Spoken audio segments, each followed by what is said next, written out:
जय श्री कृष्णा, राधे राधे। आप सभी भक्तजनों का हमारे YouTube चैनल कृष्णा दासी पर स्वागत है। हम आशा करते हैं आप सभी भक्तजन स्वस्थ और मंगलमय होंगे और लड्डू गोपाल जी की सेवा का भरपूर आनंद ले रहे होंगे और उनका आशीर्वाद भी आप पर अपरंपार बरस रहा होगा। तो राधा माधव के चरणों में कोटि कोटि नमन करते हुए आज के हम इस वीडियो को प्रारंभ करते हैं। ये मिलिए हमारे माधव से, जो कि देखिए कितने सुंदर लग रहे हैं। आज ये इसीलिए खुश भी है, आज इन्होंने अपने नानी के बने हाथों की पोशाक पहनी है। आज इनकी मैया की तबीयत ठीक नहीं थी, तो आज इन्होंने अपने नानी के हाथों से ही स्नान कर कर, वस्त्र धारण कर कर, भोजन कर कर, इसलिए देखिए आज ये कितने खुश हैं, बैठे हुए हैं, ये बहुत खुश हो रहे हैं आज ये। तो आज की हम इस वीडियो में जानेंगे कि लड्डू गोपाल जी को किस किस चीज़ का भोग नहीं लगता और किस किस चीज़ों का भोग लगाया जाता है। तो आज हमने बनाई मसूर की दाल। तो हमने सोचा कि ठाकुर जी को मसूर की दाल का भोग तो लगता नहीं है, तो जो हमारे भक्त हैं यूट्यूब पर उन्हें शायद ना पता हो कि ठाकुर जी को किन किन चीज़ों का भोग लगता है, किन किन चीज़ों का भोग नहीं लगाया जाता है। तो जान लेते हैं ठाकुर जी को किन किन चीज़ों का भोग लगाया जाता है और किन किन चीज़ों का भोग नहीं लगता है।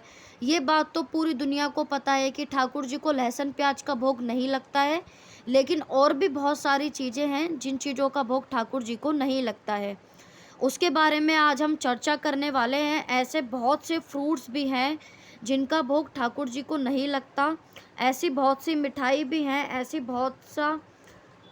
बहुत सी सब्जियां भी हैं, ऐसी बहुत सी दालें भी हैं जिन चीज़ों का भोग ठाकुर जी को नहीं लगाया जाता। तो चलिए आज जान लेते हैं कि किस किस चीज़ का भोग ठाकुर जी को नहीं लगाया जाता है।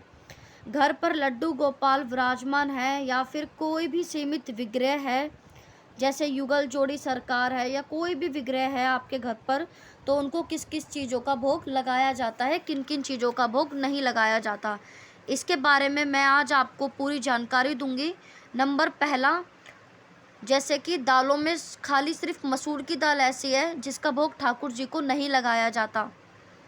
अगर आप मसूर की दाल का भोग ठाकुर जी को लगाते हैं तो शास्त्रों में ये माना गया है कि शास्त्रों के अनुसार एक भामासुर का राक्षस था। जब उसकी गर्दन कटी तो उसके मांस से प्याज की उत्पत्ति हुई, और जो उसके गले की हड्डी थी उससे लहसुन की उत्पत्ति हुई, और जो उसका रक्त था उसके रक्त से मसूर की दाल की उत्पत्ति हुई। तो मसूर की दाल का भोग पूरे वृंदावन में किसी भी विग्रह को भोग नहीं लगाया जाता है, किसी भी ठाकुर को भोग नहीं लगाया जाता है, इसलिए मसूर की दाल का भोग लड्डू गोपाल जी को नहीं लगाया जाता है। नंबर सेकंड, दूसरी बात, जैसे कि मैंने आपको बताया कि फ्रूट्स में केवल जामुन ही ऐसा है जो कि बहुत ही कम दिनों के लिए, बहुत ही सीमित दिनों के लिए बाज़ार में आता है। ऐसा बोला जाता है कि जामुन को पेड़ से नहीं तोड़ा जाता, वो ज़मीन से उठाया जाता है, उसको शुद्ध नहीं माना जाता। आप कहीं कहीं पर देखेंगे तो जामुन में छेद होता है, तो इसलिए जामुन का भोग ठाकुर जी को नहीं लगाया जाता है। चलिए अब आगे जान लेते हैं और बता देते हैं। बहुत सारे लोग ठाकुर जी को बैंगन का भोग लगाते हैं, बैंगन की सब्जी का भोग लगाते हैं।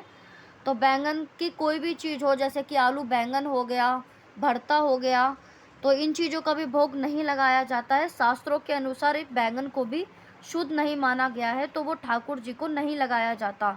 और दालों में से मसूर की दाल को छोड़कर, और जैसे आप कहते हैं दाल चावल का भोग लगा सकते हैं, तो आप अवश्य दाल चावल का भोग लगा सकते हैं। आप मसूर की दाल को छोड़कर कोई भी दाल का भोग लगा सकते हैं। अरहर की दाल हो गई, मूंग की दाल हो गई, चावल का भात हो गया, जो कि दही घी चावल से बूरा वगैरह डालकर बनाया जाता है, वो हमारे लड्डू गोपाल जी को अति प्रिय है, उसका भोग हम लगा सकते हैं।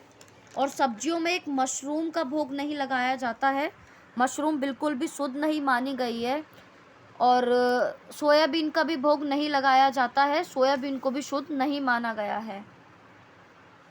तो देखिए दाल में जैसे कि काफ़ी लोगों का ये सवाल होता है कि हम हींग जीरे का तड़का लगा सकते हैं, तो इस्कॉन टेम्पल वाले अपनी सेवा में हींग का उपयोग बिल्कुल भी नहीं करते हैं, लेकिन बांके बिहारी जी के मंदिर में, राधा बल्लभ जी के मंदिर में ठाकुर जी को भोग लगता है हींग से बनी सभी सब्जियों का, यानी दाल में जो छौंक वगैरह लगाते हैं घी डालकर, उसका भोग लगाया जाता है। हींग हाथरस में पाई जाती है और हाथरस के कुछ सीमाएं 84 कोस में आती है और वहाँ पे संपूर्ण व्रज में व्रज 84 कोस में आती हैं। हाथरस के सभी मंदिरों में भोग लगाया जाता है हींग का। बाकी जिस भी आप अपनी संप्रदाय को मानते हैं उसके अनुसार आप ठाकुर जी को भोग दे सकते हैं। नेक्स्ट बात कर लेते हैं गाजर की। चितनी को संप्रदाय में गाजर का भोग नहीं लगाया जाता है, लेकिन इस्कॉन टेम्पल वाले हमेशा गाजर के हलवे का भोग ठाकुर को लगाते हैं। और बात करें बांके बिहारी की, तो बांके बिहारी के मंदिर में गाजर के हलवे का और गाजर से बनी सब्जियों का भोग नहीं लगाया जाता है। वहीं राधा बल्लभ जी के मंदिर में गाजर के हलवे का भोग लगाया जाता है।